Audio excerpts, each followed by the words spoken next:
para além da imaginação. É aquilo que Deus quer fazer por ti e por mim.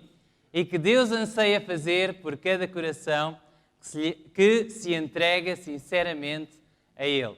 Muito boa noite.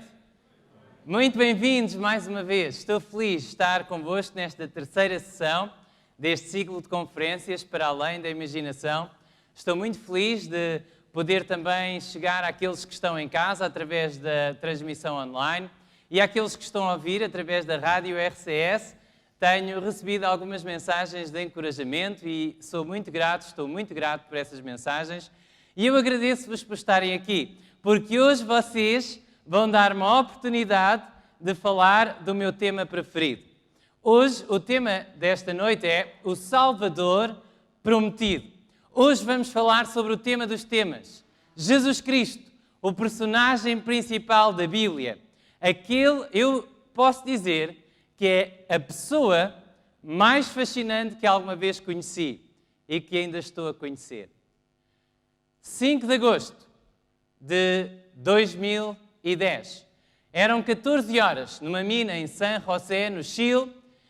Uma mina que já tinha dado problemas e teve de pagar várias multas porque tinha havido já vários acidentes, porque a mina não estava em condições. Mas os homens que trabalhavam nesta mina, estavam lá 33 homens neste dia, recebiam salários um bocadinho acima dos companheiros que trabalhavam noutras minas. Havia muitas minas de cobre e de outros minerais naquela região, e esta era uma mina de cobre, e os homens recebiam um bocadinho mais para trabalhar em condições que não eram muito boas. E neste dia, às 2 da tarde, 700 mil toneladas de pedra moveram-se, deixando estes homens soterrados a 700 metros de profundidade e a praticamente 5 quilómetros da entrada da mina. Eles ficaram desesperados, não sabiam o que haviam de fazer.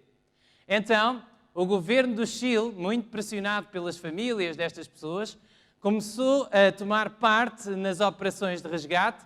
Foram feitos primeiros uns furos com umas brocas. Durante 17 dias, estas brocas perfuraram a rocha à procura de um sítio onde estes homens pudessem estar. E a verdade é que essas brocas, uma delas, passou exatamente a 2 metros do sítio onde estavam os homens, e eu ouvi o testemunho de um dos homens a dizer: quando eu senti que nós ouvíamos, tudo tremia, nós ouvíamos muito bem as brocas a perfurar, e quando eu senti que uma broca passou a 2 metros do sítio onde nós estávamos, eu comecei a chorar, porque eu pensei, nós estamos perdidos. Esta foi a broca que passou mais perto, eles já não vão perfurar mais aqui nesta região, nesta zona. Eu pensei, nós estamos completamente perdidos. No entanto, 17 dias depois de eles estarem soterrados no dia 22 de agosto, uma das brocas conseguiu chegar ao lugar onde eles estavam e eles amarraram um pequenino bilhete em que diziam: "Estamos bien en el refugio los 33". Estamos bem no refúgio, os 33 estavam vivos 17 dias depois.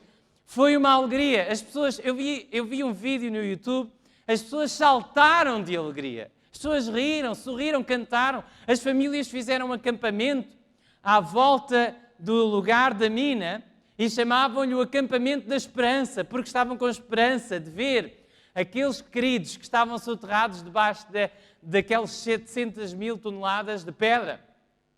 E então começaram a enviar-lhes, através de um pequenino orifício, alimentos, água, medicamentos, também uma câmara de vídeo e uma linha de telefone para eles poderem falar com a família, e começaram a falar com a família. No entanto, não foi fácil. Muito trabalho foi necessário para tirar aqueles homens dali.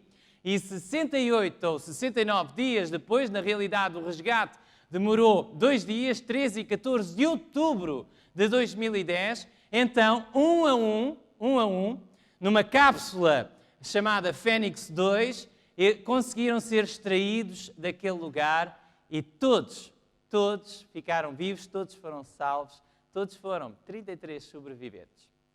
Durante algum tempo, eles não queriam falar muito acerca daquilo que tinham vivido lá embaixo, acerca daquilo que tinham sentido, acerca das suas emoções. No entanto, depois começaram a falar um bocadinho e eu vi um programa da CBS, um programa norte-americano, 60 minutos, em que um dos mineiros reconheceu e confessou que muitos deles, quase todos, estavam a dizer que se deviam matar. Deviam ligar uma turbina e ficar sem ar para morrer. E o entrevistador perguntou-lhe, mas todos estavam a pensar no suicídio? Ele disse, naquele momento não era realmente cometer suicídio, era não continuar a sofrer. Nós íamos morrer de qualquer forma. Querido amigo e querida amiga que estás a ouvir estas palavras, estejas onde estiveres, sejas quem tu fores, estejas a ouvir na rádio, estejas aqui neste auditório, estejas em tua casa a ouvir hoje em direto ou um dia depois a ver uma gravação. As palavras que vais ouvir hoje são as palavras de Deus, são as palavras da Bíblia. Palavras que nos dão esperança, esperança de sermos salvos, sermos resgatados do mundo de pecado. Se não há essa esperança, se não há mais nada depois da morte, se só estamos aqui a sofrer durante 70, 80, 90 anos e depois acaba tudo, para que estar aqui? Querido amigo, uma das coisas que o diabo mais conseguiu foi remover a crença profunda, a fé verdadeira em Deus no coração das pessoas. E, no fundo, nós, quando não acreditamos em Deus, começamos a pensar, para que é que me vale sofrer? Para que é que me vale fazer algum sacrifício? Para que é que me vale ser uma melhor pessoa e viver de acordo com alguns padrões morais? Se eu vou morrer, mais vale é aproveitar a vida e acabou. Meu amigo, hoje eu estou aqui para te dizer que há esperança. Não percas a esperança. Há esperança. Houve alguém que veio resgatar-te. Houve alguém que veio lá de cima, que abriu um caminho por entre as pedras do pecado para te vir buscar a ti e para me vir buscar a mim, e esse alguém é Jesus. A Bíblia começa com as palavras, no princípio, Deus criou os céus e a terra. Eu citei aqui a Bíblia judaica completa porque ela respeita exatamente a ordem das palavras em Gênesis 1, verso 1. Não é fácil traduzir. A maior parte das versões da Bíblia são confiáveis, vocês podem acreditar que é aquilo que foi escrito, já falámos sobre isso na nossa primeira conferência. No entanto, esta Bíblia respeita a ordem das palavras do primeiro verso da Bíblia, eu gosto muito. No princípio, Deus. Meu querido amigo, se tu queres conhecer a Deus, se tu queres encontrar-te com Deus, tu tens de o pôr em primeiro lugar na tua vida, no princípio da tua vida. No primeiro lugar dos teus pensamentos e do teu coração, tens de colocar a Deus. No princípio, Deus criou os céus e a terra. E vimos na primeira conferência que há evidências incontornáveis da criação. Apesar das coisas serem apresentadas hoje de uma maneira diferente, apesar da teoria da evolução ser apresentada como um facto e não como uma teoria, ela é apenas uma teoria e tem muitos buracos. Há razões sólidas para acreditar que Deus criou os céus e a terra. No entanto, a Bíblia ensina-nos, como vimos ontem, que esta terra, este mundo, foi criado quando estava a acontecer um grande conflito entre as forças de um querubim caído, um anjo, o anjo mais exaltado no céu, que se revoltou contra Deus, e exatamente nesse período em que o grande conflito estava a começar, Deus criou esta terra com um propósito especial. Nós fomos criados com um propósito especial. De todas as raças no universo, de todos os seres no universo que Deus criou. Deus criou este mundo com um propósito especial. Não foi apenas Deus Pai que criou este mundo. A Bíblia diz-nos que Deus são três pessoas co-eternas, unidas eternamente, desde a eternidade do passado até a eternidade do futuro, para sempre e sempre. Deus Pai, Filho e Espírito Santo. E a autoridade de Deus Filho tinha sido colocada em causa por Lúcifer. Lúcifer queria ser semelhante ao Altíssimo, diz Isaías capítulo 14. E Miguel, a palavra Miguel, usada para descrever Jesus Cristo antes da sua encarnação, significa aquele que é como Deus.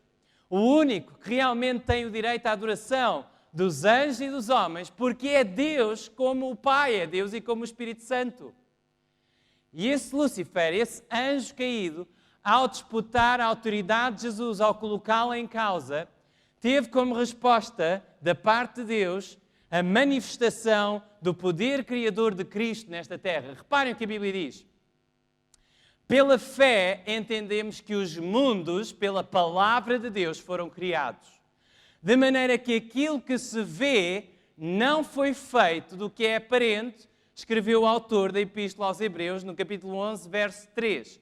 Pela fé entendemos que os mundos foram criados pela palavra de Deus. Quando lemos Gênesis capítulo 1, nós vemos que Deus falou e as coisas apareceram. Ou seja, foi pela sua palavra. Mas o que é palavra? Quem é a palavra de Deus? E a Bíblia responde a essa pergunta. No Evangelho de João, no capítulo 1, versos 1 a 13, eu leio a versão, o livro. No princípio era a palavra. Reparem que a Bíblia no Antigo Testamento começa com essa expressão. No princípio Deus criou os céus e a terra. E João, quando escreveu o seu Evangelho, ele quis levar os seus ouvintes à criação e dizer, reparem, lembrem-se da criação que Deus criou, eu vou-vos dizer exatamente como é que Ele fez e quem foi a pessoa da divindade que esteve presente e mais ativa na criação. No princípio era a palavra, e a palavra estava com Deus, e a palavra era Deus. Aquele que é a palavra sempre esteve com Deus. Criou tudo o que existe e nada existe que não tenha sido feito por Ele.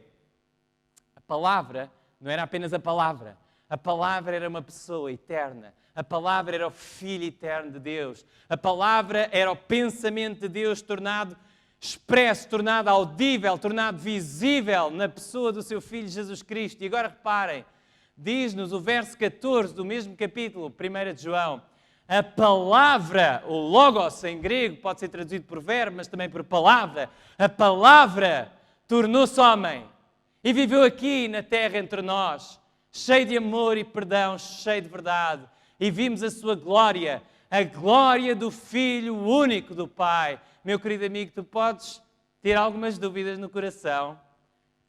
Eu também já as tive.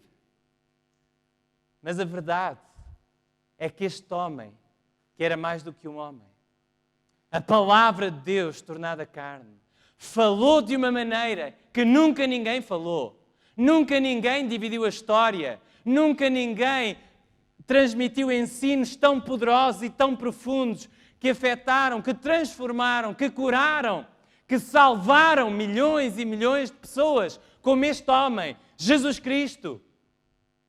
A Bíblia ensina-nos também que assim que o pecado entrou nesta terra, houve um Salvador. Assim que Adão se tornou um pecador, houve um Salvador. Assim que Eva se tornou uma pecadora, houve um Salvador para Eva e para Adão. A Bíblia diz-nos em Gênesis capítulo 3, verso 15, que Deus, antevendo o mal, tinha um plano. E a Bíblia diz-nos que Deus disse à mulher, depois do pecado, e ao homem, quais seriam as consequências, qual seria a maldição, qual seria a separação que eles iriam ter da presença direta de Deus. Mas Deus falou também à serpente, que nós vimos que era apenas um médium para Satanás. Satanás é chamada a antiga serpente em Apocalipse. E Deus falou à serpente e disse, e porém inimizade entre ti e a mulher. Aqui a serpente é um símbolo de Satanás. A mulher é um símbolo da igreja. Eva foi chamada Eva porque Eva significa a vida.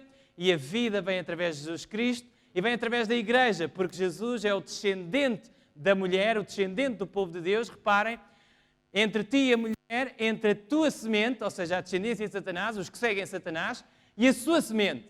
E aqui a sua semente, referindo-se à semente da mulher, está no singular. E porque significa que seria um descendente da mulher que viria, alguém que viria através do povo de Deus, alguém que viria através da humanidade e que iria ferir a cabeça da serpente. Entre a tua semente e a sua semente, esta te ferirá a cabeça e tu lhe ferirás o calcanhar, diz Gênesis capítulo 3, verso 15. Antes do mundo ser mundo.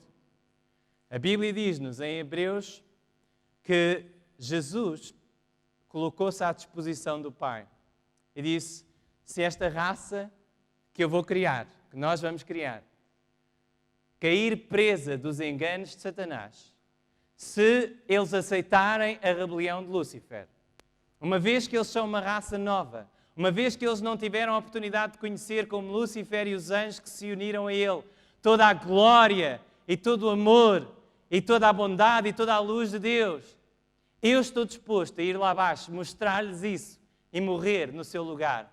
E naquela morte, Jesus esmagou a cabeça da serpente. Reparem, nós vimos ontem que Jesus acreditava plenamente no relato de Gênesis da criação. E no mesmo capítulo de Gênesis, capítulo 3, verso 21, diz-nos a Bíblia: fez o Senhor Deus a Adão e à sua mulher túnicas de peles e os vestiu. Deus tinha dito que se eles pecassem teriam de morrer. Naquele dia em que eles comessem do fruto daquela árvore, teriam de morrer. Porquê é que eles não morreram nesse dia? Porquê é que lhes foi dado um período de tempo de graça e envelheceram e morreram, mas não morreram logo naquele dia? Porquê é que nós vivemos algum tempo nesta vida antes de morrer? Se vamos morrer e depois acaba tudo, para que viver algum tempo? A Bíblia ensina-nos que o tempo de vida que nós temos aqui é um tempo de graça, um tempo em que podemos aceitar que Jesus nos vista, que Jesus nos cubra com a sua justiça, que Jesus seja o nosso Salvador, para que o possamos aceitar. E isso estava simbolizado através das vestes de peles que Deus fez para Adão e Eva. Assim que houve o pecado, houve alguém que teve de morrer. E para que Adão e Eva soubessem que eles não teriam de morrer eternamente, Deus instruiu-os a fazerem o primeiro sacrifício animal. Foi morto o primeiro cordeiro no Éden. Adão e Eva viram pela primeira vez uma morte. Nunca tinham visto uma flor a murchar, nunca tinham visto uma folha a secar, nunca tinham sentido frio, nunca tinham sentido calor a mais. Adão e Eva viram um cordeiro a morrer e sofreram profundamente. Nós estamos rodeados de morte. Nós vemos a morte todos os dias no telejornal. Adão e Eva foram criados no mundo perfeito, sem verem a morte. Eles sentiram pela primeira vez o horror da morte e aquilo que causou o seu pecado e a separação que o seu pecado causou entre eles e a pureza e o bem e a vida de Deus. Mas aqui, neste sacrifício, estava a esperança. Neste sacrifício, Deus estava a dizer-lhes: vocês fizeram mal e muito mal, vocês merecem a morte. Mas eu, na pessoa do meu filho, estou disposto a morrer por vocês e pelos vossos descendentes. E então João Batista, no dia em que viu Jesus a aproximar-se dele, disse: eis o Cordeiro de Deus que tira o pecado do mundo. Jesus é o Cordeiro de Deus que morreu para tirar o pecado deste mundo. Em todos os textos, em todas as histórias, em todas as profecias do Antigo Testamento, Deus estava a prometer exatamente a mesma coisa.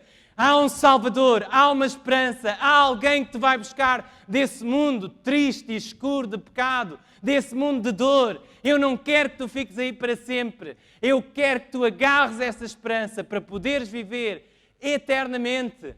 As profecias do Antigo Testamento são extraordinárias. Se há alguém que tem dúvidas, se há alguém que não sabe se exatamente Jesus realmente veio a esta terra e era o Filho de Deus, veja comigo, avalie por si próprio.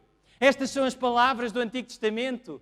É muito difícil, quase impossível, refutar o facto de que foram escritas exatamente nestas datas que eu vos vou apresentar. Primeiro, Isaías 7, verso 14, escrito 700 anos antes de Cristo, diz-nos que Jesus seria concebido numa virgem.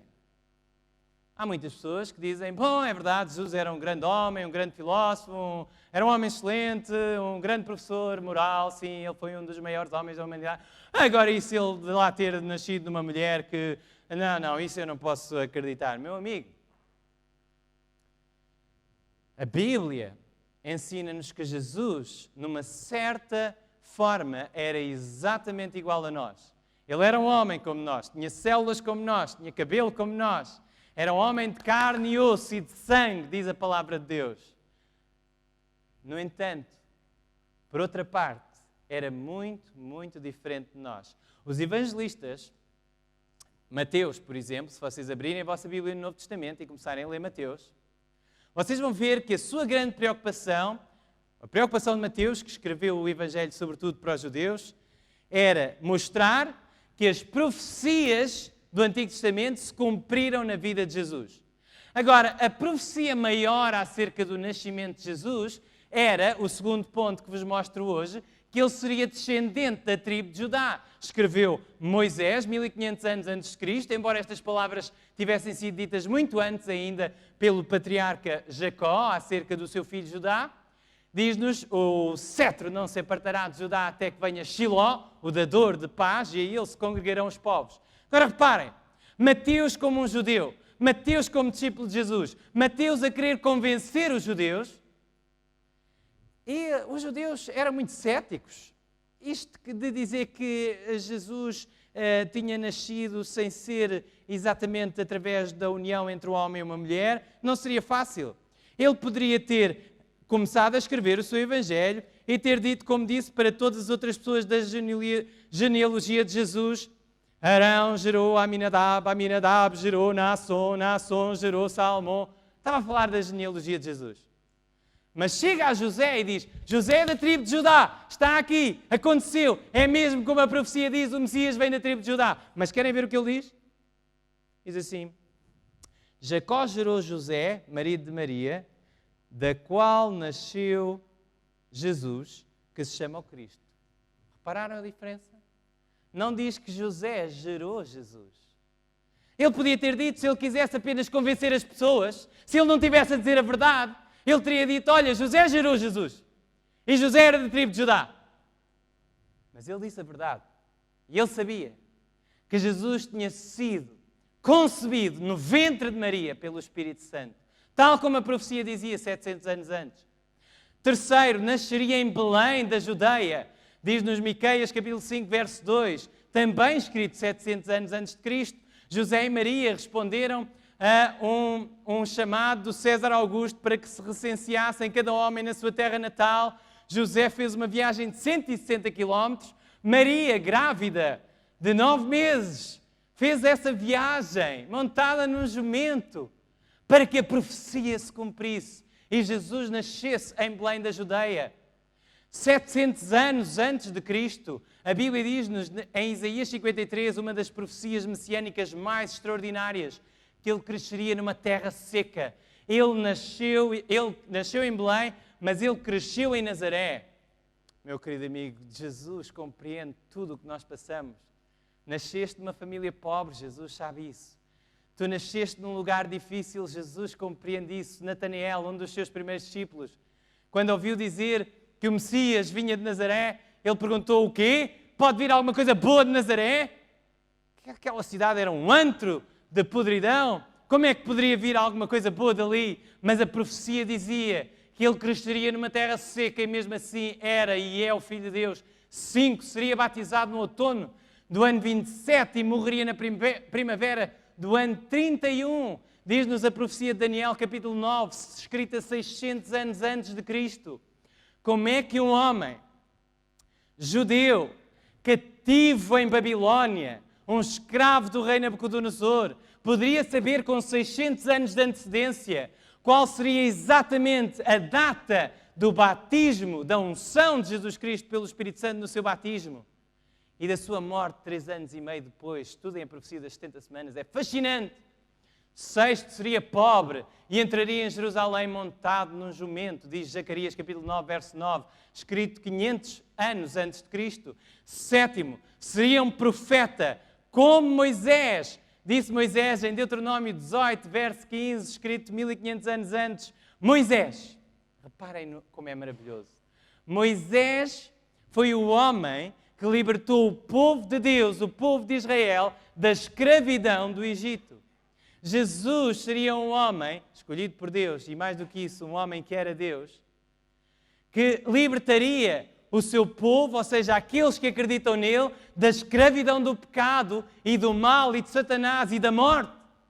E seria um profeta como Moisés, porque Moisés escreveu a lei, através de Moisés foi dada a palavra de Deus, grande parte da palavra de Deus no Antigo Testamento, o Pentateuco, e através de Jesus seria dada a palavra, o ensino, porque Ele próprio é a palavra e nunca nenhum homem falou como Ele, escreveu o apóstolo João. 8º, eu não vos vou dizer quantos pontos é que eu tenho aqui, que é para vocês não se irem embora, está bem? Sabem que eu li num artigo que há 125 profecias messiânicas no Antigo Testamento. Sabem que mais? Eu leio a Bíblia todos os dias e há muito mais do que 125 profecias messiânicas no Antigo Testamento. Mas eu não vos vou dizer todas, nem vos vou dizer as 125, mas vou dizer algumas. Reparem, 8 seria um sacerdote eterno, segundo a ordem de Melquisedeque. 1000 anos antes de Cristo, David escreveu estas palavras no Salmo 110, verso 4, tu és sacerdote eternamente, segundo a ordem de Melquisedeque. Melquisedeque, no Antigo Testamento, era um homem que era rei e era sacerdote. Jesus nasceu para ser o rei dos reis e o senhor dos senhores, apesar de se ter tornado um homem. E Jesus era um sacerdote, alguém que era um mediador entre Deus e o povo. Jesus intercedia pelos seus discípulos, pelas pessoas que ele curava. Ele orou por aqueles que iriam crer nele através do testemunho dos apóstolos. Quer dizer que ele orou por ti que estás a ouvir estas palavras, para que tu possas acreditar. Ele era um homem de oração, levantava-se cedo para orar, passava noites inteiras a orar. Ele viveu a vida perfeita que tu e eu não conseguimos viver. Ele viveu agarrado ao seu Pai Celestial, como nós deveríamos viver e não conseguimos. Ele viveu por ti, por mim, para nos dar a vitória sobre as forças das trevas. 9º ponto, curaria os cegos, os surdos, os mudos e os paralíticos. Escreveu Isaías 700 anos antes de Cristo. Curaria os cegos. A vida de Jesus foi a vida de um médico que tinha o amor de Deus no coração e que de uma forma milagrosa curava as pessoas, sim. Há quem tente explicar as curas de Jesus de 1001 maneiras. As curas, os milagres que Jesus fez eram para atestar da sua messianidade, da sua divindade. Era para dizer ao mundo, aqui está o Filho de Deus, aqui está a tua esperança, aqui está o teu Salvador, aqui está aquele que te pode curar por dentro e por fora. No fundo, Deus estava a dizer à humanidade, esta é a primeira vinda do meu Filho. E vejam o que Ele faz quando veio na pobreza da humanidade, quando veio sem a sua glória divina. A Bíblia tem uma promessa maravilhosa. Vamos falar dela esta semana. Tens de vir às próximas conferências. Tens de ouvir estas palavras. A Bíblia promete que Jesus voltará a segunda vez. E quando Jesus voltar, aquilo que Ele fez numa pequena escala em Israel, será aquilo que Ele fará em toda a terra, por todos os seres humanos que acreditarem nele e colocarem nele a sua fé. Jesus restaurará a humanidade à sua beleza e perfeição original. 10º ponto, Ele teria de sofrer. Já vimos esta profecia em Gênesis 3, verso 15. 11º ponto, Ele seria julgado injustamente, permanecendo em silêncio, diz-nos Isaías 53. 12º ponto, Ele seria condenado pelo seu próprio povo. Zacarias 13, verso 6 diz que lhe perguntarão, que feridas são essas nas tuas mãos? São as feridas com que fui ferida em casa dos meus amigos. O seu próprio povo condenou-o à morte. No entanto, muito interessante, quando estudamos as profecias de Daniel, que profetizam claramente a sucessão dos vários impérios, desde Babilónia até Roma, e aos poderes que surgiram após Roma, até aos nossos dias, muito interessante que o Messias seria morto pelo poder de Roma. Foram mãos de soldados romanos que cravaram as mãos de Jesus na cruz. 14º ponto, seria cuspido, ferido nas costas, na cara e no cabelo. Diz-nos Isaías, Jesus, quando foi preso, foi primeiro julgado, foi interrogado primeiro no palácio de Anás, o sumo sacerdote cessante, depois no palácio de Caifás, foi espancado nos 2 lugares, depois foi interrogado pelo Sinédrio, depois foi arrastado para a casa do governador, o palácio do governador Pilatos, depois de Pilatos foi para o palácio de Herodes, que estava em Jerusalém, que era o governador da Judeia, da Galileia, depois voltou para Pilatos, depois tiraram-lhe as suas roupas, e depois com flagrum, um chicote com pontas de aço na ponta, rasgaram as suas costas, até que os ossos ficaram à mostra. o homem que nunca tinha cometido nenhum mal. O próprio governador disse, não acho mal nenhum neste homem. Mas ele foi ferido, porque aquele que não merecia nada de mal morreu e sofreu e foi castigado. E eu que fiz tantas coisas más na minha vida, não tive de passar por isso. Porque a Bíblia diz que pelos nossos pecados ele foi crucificado. 15º ponto, seria humilhado publicamente. As suas mãos e os seus pés seriam despassados e o seu coração derreter-se-ia. Escreveu David no Salmo 22, 1000 anos antes de Cristo. Meus amigos, só não vê quem não quer. Como é que David, 1000 anos antes de Cristo, diz no Salmo 22, verso 16, trespassaram as mãos e os pés. Nunca trespassaram as mãos e os pés de David. Era um profeta inspirado por Deus a falar do Messias. Ele diz, o meu coração é como cera, derreteu-se no meio das minhas entranhas. Jesus, ao contrário dos 2 ladrões crucificados ao seu lado, não morreu porque lhe quebraram as pernas e ficou asfixiado, não. Jesus morreu de dor, por suportar a culpa do teu pecado e do meu pecado naquela cruz. Isso estava profetizado com 1000 anos de antecedência. 16º ponto. Nenhum dos seus ossos seria quebrado. Isto é uma profecia que encontramos em Êxodo e no livro dos Salmos. 17º ponto. Seria sepultado por um rico, diz Isaías 53. 18º ponto. 780 anos antes de Cristo. Oséias profetizou numa linguagem poética que ele ressuscitaria ao 3º dia. 19º ponto. A sua morte seria uma expiação pelo pecado. Foi pelos teus e meus pecados que Jesus morreu. Nunca pensaste porque é que tu e eu só sabemos o nome de uma pessoa crucificada pelos romanos, quando eles crucificaram milhares e milhões de pessoas durante o tempo da supremacia romana, durante o tempo do Império Romano, milhões de pessoas foram crucificados. Foram espetados em troncos, foram espetados em árvores. Todos os que se opunham ao poder de Roma e que Roma queria fazer um espetáculo, milhares de pessoas estavam crucificadas pelas ruas. Mas tu e eu só sabemos o nome de um. Porquê? Porque aquela morte, apesar de horrível fisicamente, não foi por ser horrível fisicamente que teve significado. Foi por ser horrível espiritualmente. Sobre Jesus foram colocados os pecados de toda a humanidade. Mas, 20º ponto, e é o último que eu trago nesta seleção de profecias do Antigo Testamento. Ele seria a luz dos gentios, escreveu Isaías, no capítulo 49, verso 6, e a salvação de Deus para toda a humanidade. Muito diferente da concepção limitada dos discípulos e dos judeus na época de Jesus, era a concepção de Jesus e a opinião de Jesus acerca dos outros povos. Jesus mostrou que vinha para todos. Alguns dos seus maiores milagres foram feitos por pessoas que não eram judias, que não eram israelitas.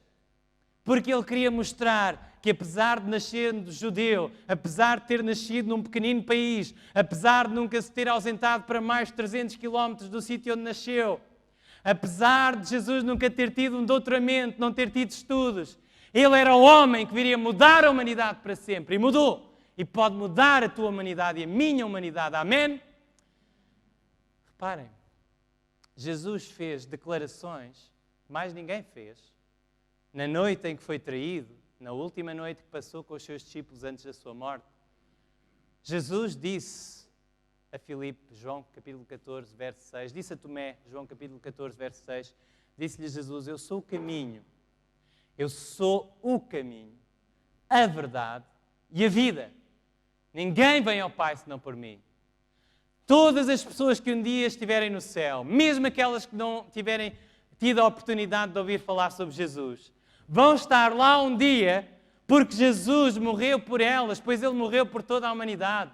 Ele é o único caminho para o Pai. Atos capítulo 4, verso 12, diz-nos que Pedro pregou sobre Jesus e disse que debaixo do céu não há nenhum outro nome dado pelo qual devemos ser salvos. Só Jesus é que nos salva, só Jesus é que nos pode levar de volta para o Pai. A palavra sacrifício no Antigo Testamento, todos os sacrifícios apontavam para Jesus. A palavra sacrifício no hebraico, usada no Antigo Testamento, significa aproximar.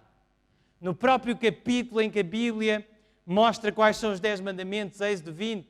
Está lá no mesmo capítulo um verso que fala sobre o altar que deviam erigir para fazer os sacrifícios, porque Deus sabia que nem os israelitas, nem os judeus, nem tu, nem eu, nem ninguém consegue cumprir a lei de Deus. Só Jesus a cumpriu. E só Ele, vivendo em nós, é que nos dá força para vivermos essa lei de amor. E nesse capítulo, diz lá, em todo lugar onde eu fizer celebrar a memória do meu nome, aí virei a ti e ali te abençoarei. Naquele sacrifício, naquela cruz, naquele monte, naquele altar, que era a cruz do Calvário, para quem todos os altares do Antigo Testamento apontavam. Ali Deus e o homem aproximaram-se. Deus e o homem, pelo pecado, tinham ficado tão longe, que foi preciso alguém que era Deus e foi preciso alguém que era homem para voltar a unir os dois. E através de Jesus, tu e eu, somos agora, quando aceitamos a Cristo, uma ordem de seres como não há nenhuma outra no universo. Uma ordem de seres a quem é oferecida a perfeição e a pureza e a justiça de Cristo. O título de Filho de Deus é dado a toda aquela e todo aquele que ama a Deus e que aceita Jesus como o seu Salvador de coração. És um filho, és uma filha de Deus. Poderás sentar-te, como vimos ontem, no trono de Deus um dia, como Jesus se sentou, por causa do que Jesus fez por ti e por mim. C.S. Lewis, um dos maiores escritores cristãos contemporâneos. Há pessoas que dizem que foi o maior escritor cristão depois dos escritores da Bíblia. Não sei se estou de acordo, há algumas coisas que eu não concordo com ele. No entanto, de tudo aquilo que eu já li, é muito pouco aquilo que eu não concordo, e muito daquilo que ele escreveu mostra-me que era um homem com um dom maravilhoso para escrever, e um homem que conhecia bem a Bíblia. E reparem o que ele escreveu acerca de Jesus. Um homem que era apenas um homem e que disse o tipo de coisas que Jesus disse, não seria um grande professor moral, ele seria ou um lunático do mesmo nível de um homem que diz que é um ovo escalfado, ou então seria o diabo do inferno.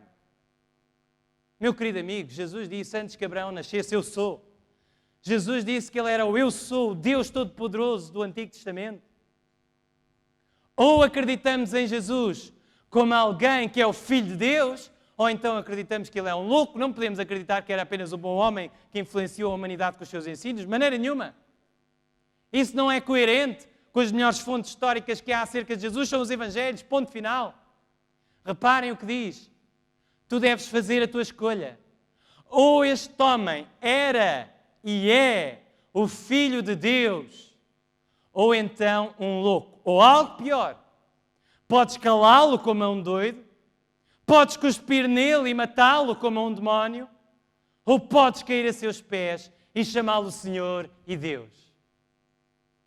Meu querido amigo, tu tens de escolher. Esta noite, Jesus está a apresentar-se a ti. Esquece o ser humano que está aqui a dizer estas palavras. Eu não presto para nada sem Cristo e para te salvar eu não posso grande coisa. Só Jesus é que te pode salvar. Pensa nele, Ele está a apresentar-se a ti. Ele está a chamar-te esta noite. Sejas quem fores, estejas a sofrer o que estiveres, Jesus está a chamar-te esta noite. Não venhamos com nenhum disparate paternalista, escreveu C.S. Lewis no seu livro Mere Christianity. Na realidade, este livro é uma compilação de algumas palestras na rádio que ele fez. Não venhamos com nenhum disparate paternalista acerca dele ser um grande professor humano. Ele não nos deixou essa hipótese, nem era essa a sua intenção. Vamos ver algumas evidências acerca da ressurreição de Jesus Cristo. Reparem o que o apóstolo Paulo escreveu poucos anos depois da morte de Jesus. Em 1 Coríntios capítulo 15, o grande capítulo do apóstolo Paulo acerca da ressurreição. Reparem o que ele disse. Também vos notifico, irmãos, o Evangelho que já vos tenho anunciado, o qual também recebeste e no qual também permaneceis. Paulo gostava de pregar o Evangelho, pelo menos nisso eu sou parecido com esse grande homem. O Evangelho significa a boa nova, boa notícia. Que boa notícia? A palavra evangelho era usada na antiguidade por pessoas que eram chamados os evangelistas, os portadores de boas notícias, e originalmente essa palavra era usada no contexto da guerra. Quando um país estava em guerra, chegavam os evangelistas quando traziam boas notícias da frente da batalha. Disseram, nós lutámos, nós vencemos, vocês agora estão livres. Será que percebem o paralelo? Jesus lutou, Jesus venceu por ti. E tu agora estás livre. É esse o Evangelho. Livre de quê? Do pecado e da morte e de Satanás. Deus amou o mundo de tal maneira que deu o seu Filho unigênito para que todo aquele que nele crer não pereça, mas tenha a vida eterna. Esse é o Evangelho e era isso que Paulo pregava. Agora reparem, a morte de Jesus na cruz pelos teus pecados está sempre associada à certeza da sua ressurreição.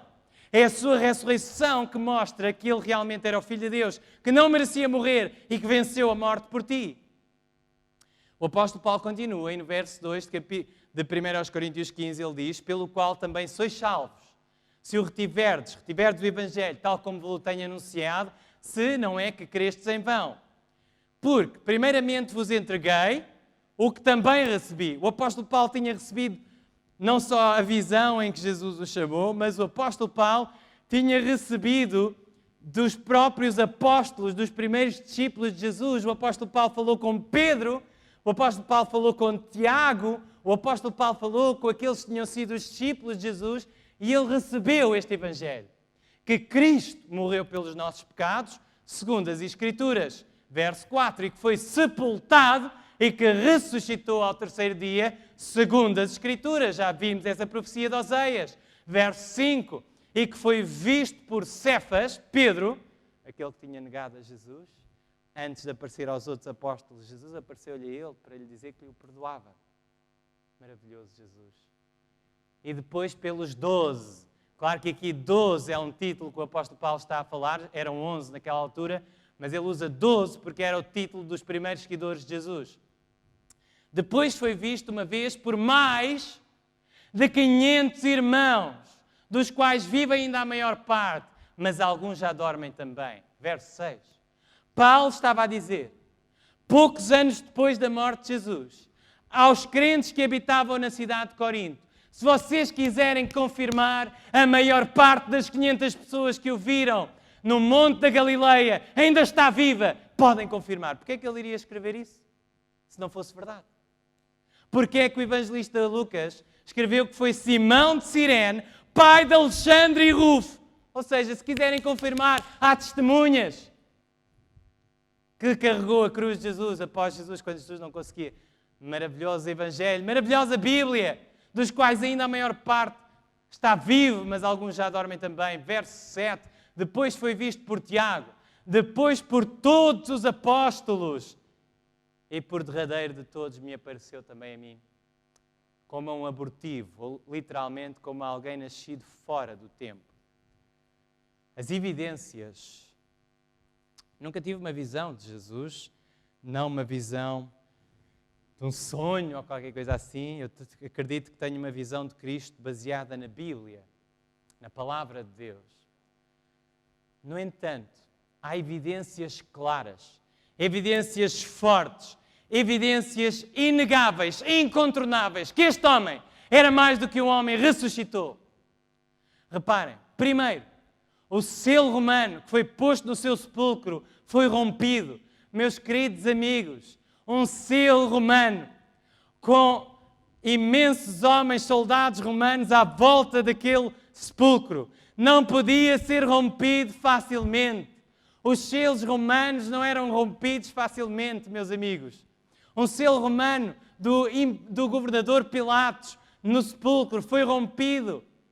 O sepulcro estava vazio. Seria impossível para os discípulos pregarem sobre a ressurreição de Jesus Cristo em Jerusalém, quando todas as pessoas, os líderes religiosos em Jerusalém, estavam contra eles. Teria sido impossível eles pregarem se o sepulcro não estivesse vazio. O sepulcro estava vazio e ninguém podia explicar isso. Os judeus inventaram a desculpa de que os discípulos vieram de noite e roubaram o corpo de Jesus, enquanto os soldados dormiam. Sabem qual era a pena para um soldado que adormecia no seu posto, ou que deixava que um selo que ele estava a proteger fosse rompido, ou que fugisse do seu posto de dever, o soldado era queimado vivo, ateava-se fogo às suas roupas e era queimado vivo. Como é que tantos homens deixaram os discípulos roubar o corpo de Jesus? E se eles estavam a dormir, como é que eles sabem que foi roubado? Terceiro, a pedra, uma grande pedra foi removida, teve de ser removida por alguém. Tantos soldados romanos, como é que eles não iriam dar por isso? Se estivessem a dormir, eles acordavam com a pedra a rebolar. A guarda romana fugiu, apesar de saber qual era o castigo por abandonar o seu posto de dever. E quinto, para mim, uma das evidências maiores, Deus revela-se nas coisas pequeninas, meus amigos. Porquê é que o evangelista João teve de dizer, porquê é que ele teve de dizer que quando Pedro e João entraram no sepulcro, viram a roupa, os lenços que estavam a cobrir Jesus, sem o corpo, mas o lenço que estava a cobrir o seu rosto, dobrado, enrolado à parte. Eles não precisavam ter dito isso. Não fazia nada para a sua tese de que Jesus tinha ressuscitado. Jesus era o único ser, o único homem arrumado no grupo, no seu pequeno grupo de 12 discípulos, com ele eram 13 pessoas. Jesus era a única pessoa arrumada. E mesmo depois ressuscitado, dobrou o lençol que tinha na sua cara. Só tenho 10, desta vez. As primeiras aparições. Meu amigo, se tu tivesse a inventar uma história mirabolante, se tu tivesse a inventar que o teu pai ou a tua mãe tinham ressuscitado dos mortos e tu tivesse de arranjar testemunhas, estavas a inventar, portanto tu tinhas de arranjar umas testemunhas. Será que tu ias pedir a uma mulher que era considerada louca, que esteve possuída por 7 demónios e que era uma prostituta? Será que irias? A primeira pessoa, de acordo com os evangelhos, todos os evangelhos, os 4 evangelhos, a primeira pessoa a quem Jesus apareceu foi Maria Madalena, uma mulher possuída por 7 demónios, que Jesus expulsou. Uma mulher considerada louca, uma prostituta, uma mulher de má vida. Jesus apareceu-lhe primeiro porque Jesus sabia que ela o tinha aceitado no seu coração. Tinha deixado que Jesus purificasse a sua vida. Tinha aceitado o perdão de Cristo. Tinha aceitado o poder de Cristo para ser uma criatura nova, pura agora, liberta dos seus pecados. Ela sabia que se caísse, Jesus iria perdoá-la de novo e dar-lhe forças de novo para se erguer. E ela ficou a chorar ao pé do sepulcro. Não conseguia suportar a ideia de o corpo do seu Salvador, do seu Senhor, do seu Mestre, ter desaparecido. E Jesus apareceu-lhe, mesmo antes de subir ao Pai, para lhe mostrar que estava vivo. Foi as primeiras testemunhas oculares, as primeiras aparições foram a Maria e a outras mulheres. Antes dos discípulos, Jesus apareceu a um grupo de mulheres, depois de ter aparecido a Maria. Naquela altura, se eles estivessem a inventar uma história, eles nunca iriam escrever isso. Porque naquela altura, num tribunal judaico, de maneira nenhuma, se aceitava o testemunho de uma mulher.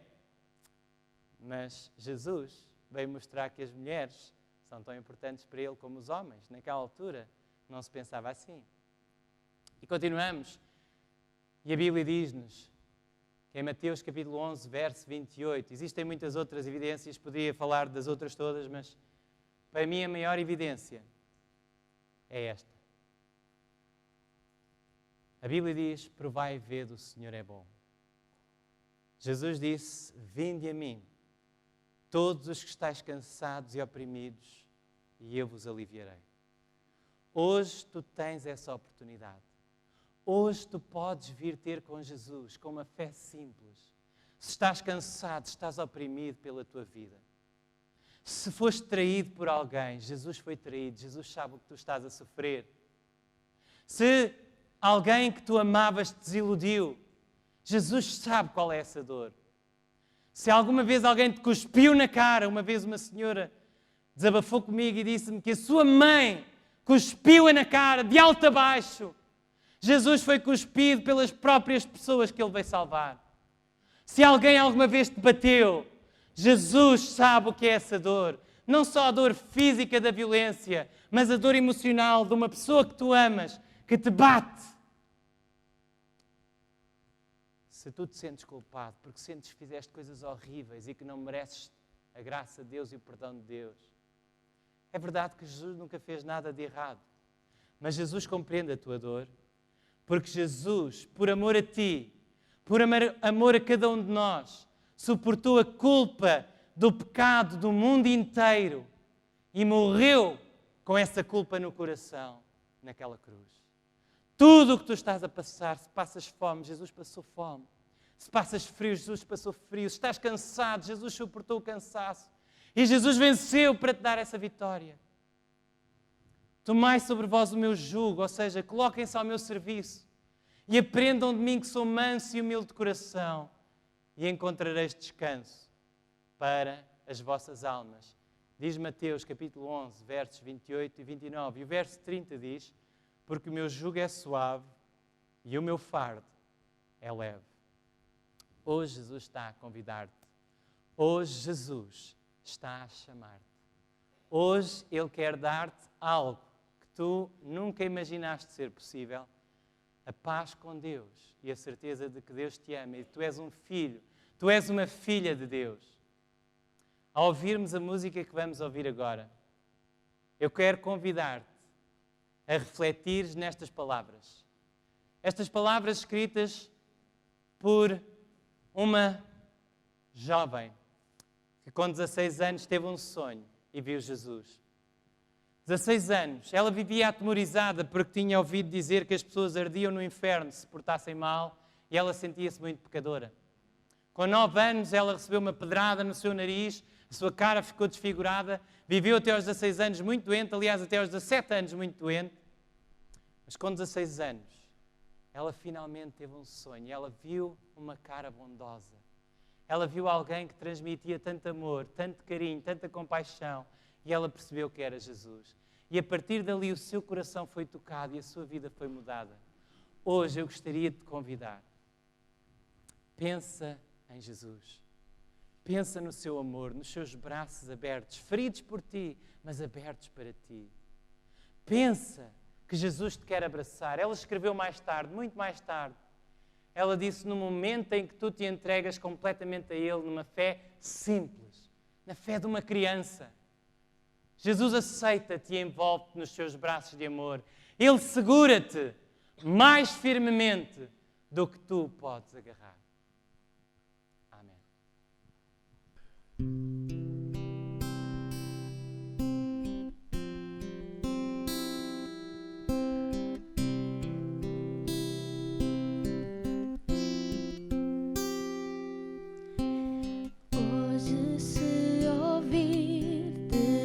Sua voz, não endureçais o vosso coração. Estas são palavras do Espírito de Deus que outra vez ouviste. Não resistas mais ao convite. Nos braços de Jesus cabemos todos nós. Ele nos restaura com o toque de suas mãos. Mas qual será tua decisão? Para toda a culpa e dor, Jesus tem a cura. Para quem quer viver, Ele é o pão. Para qualquer sofrer da alma, Ele traz a paz. Para quem nada tem, Ele tudo é. Não resistas mais ao convite. Nos braços de Jesus cabemos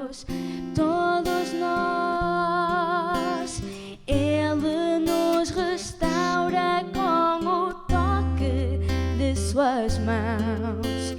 Mas qual será tua decisão? Para toda a culpa e dor, Jesus tem a cura. Para quem quer viver, Ele é o pão. Para qualquer sofrer da alma, Ele traz a paz.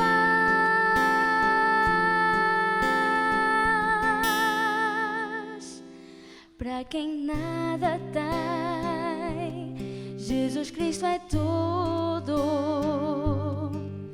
Para quem quer viver, Ele é o pão da vida. Para quem quer viver, Ele é o pão.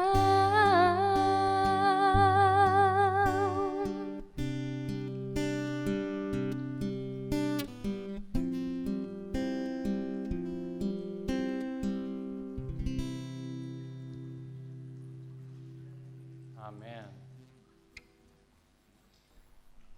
Como é que 11 homens desencorajados, 11 homens fechados num quarto, com medo das pessoas que crucificaram o seu mestre e o seu Senhor, 11 homens covardes que não tiveram coragem de estar com ele até ao fim na cruz. Como é que 11 homens e mais um que perseguiu a igreja, chamado Paulo, Saulo e depois Paulo, 12 homens, como é que estes 12 homens conseguiram revolucionar o mundo e iniciar uma religião que hoje está em praticamente todo o globo? Como é que eles conseguiram? Como é que de desencorajados e um que era perseguidor ele se tornou o maior incentivador e eles se tornaram corajosos para falar, e não só para falar, para morrer, porque se fosse uma mentira eles teriam ido até aquele ponto, mas eles selaram com o seu sangue. Como? Como é que eu, uma criança tímida, que não sabia jogar futebol, gozada por todos os seus colegas, eu que tinha medo de tudo e de todos, que um dia, fechado em minha casa sem os meus pais, me deitei na cama deles com botas e tudo e cobri-me com os lençóis dos meus pais, com medo do velho papão. Como é que um jovem como eu, que fez tantas coisas erradas na vida, como é que hoje eu consigo estar à frente das câmaras, venha quem vier, podiam ser milhares de pessoas.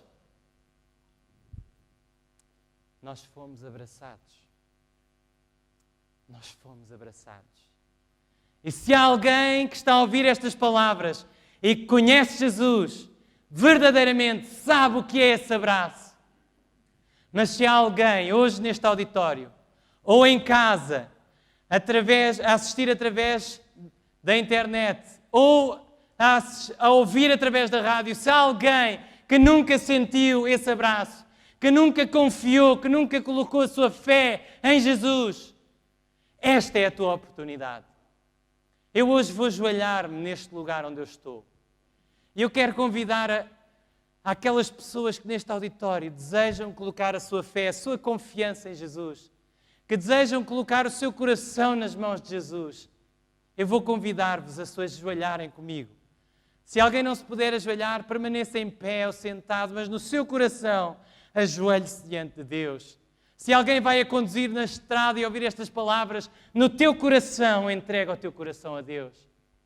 Todos os que puderem e desejarem, aqueles que desejarem, façam isto de forma voluntária, seja algo entre vocês e Deus e o seu Filho Jesus Cristo.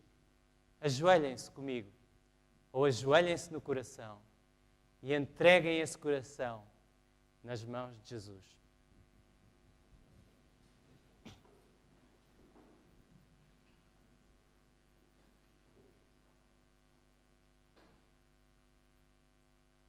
Querido Jesus, eu quero agradecer-te porque nos momentos mais difíceis da minha vida, naqueles em que eu mais caí e mais te magoei. Colocaste no meu coração clamar a Ti e mostraste-me que estavas presente e abraçaste-me e fortaleceste-me, Senhor. E eu peço-te por cada pessoa que se ajoelhou neste auditório e por cada pessoa que está a ouvir estas palavras e que no seu coração quer entregar-se a Jesus. Eu peço que aceites a sua fé simples, imperfeita como a minha, humana, mas que lhe digas, Senhor, ao coração, que Ele é um filho teu, que ela é uma filha tua e que tu nunca, nunca o vais deixar. Abençoa-o, abençoa-a nesta noite, abraça essa alma, dá-lhe o teu conforto, o teu calor, o teu amor. Nunca a largues e ajuda essa pessoa, ajuda essas pessoas a nunca, nunca desistirem de ti. Peço no nome de Jesus. Amém.